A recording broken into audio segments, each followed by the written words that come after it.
other night that they probably have 8 offensive linemen they're comfortable with this season. And that's not even including guys that, we think potentially could play if need be, like a Lloyd Willis or Rod Orr. There are some nice depth pieces along this offensive line where, going into last season, those first 6 games, especially, Brendan, I kind of did a study about a month ago looking into the first half and the second half of the season, and they had only the same starting offensive line like combination from one game to the next once in that first 6 game stretch, which as good as your roster is, as good as the run game might be, as good as, the play design might be, you just can't be successful if you're dealing with that much bad luck.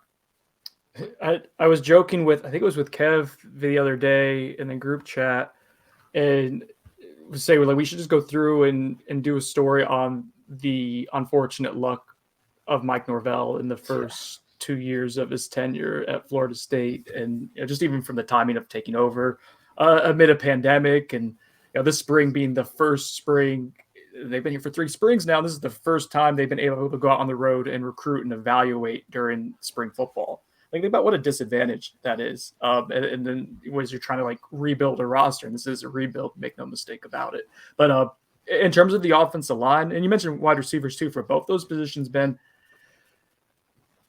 I am a proponent of, if you have an issue, especially now in the transfer portal era, if you have problems, you can throw numbers at it. And really, this is an odds game. Recruiting, evaluation, even at the NFL level, a lot of times they'll tell you it's an odds game. It's why teams are valuing in the NFL 3rd, 4th round picks and stockpiling that, because at a certain point you can only evaluate so much better than another expert. It's about accumulating and throwing numbers at a problem. So at wide receiver, you had 4 transfers in the transfer portal, which was probably one of, if not the worst, wide receiving cores in the Power 5. Offensive line, you add 4 transfers in the transfer portal, as well as 6 true freshmen to the class. So 10 guys total. I did the math the other day. I think you added 3,300 pounds or something like that to the offensive line. And they signed more guys in this cycle on the offensive line than they did from 2017 to 2019 combined, or as many. And that's kind of when the offensive line started falling apart, right? You stop throwing numbers at it. It's you basically expose yourself to all these. You mentioned bad luck, if someone doesn't work out, if someone gets hurt, if someone has grade issues or whatever, you expose yourself to the elements of life of college football, which is injuries, grades, just all sorts of different stuff. So the offensive line, I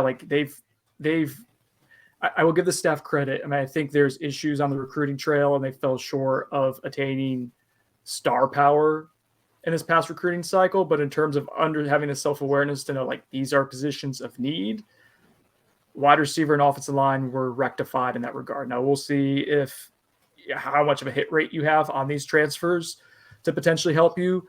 But as we're talking about, just withstanding some bad luck, injuries, you do push yourself in a better position for sure, just based on sheer numbers. Yeah.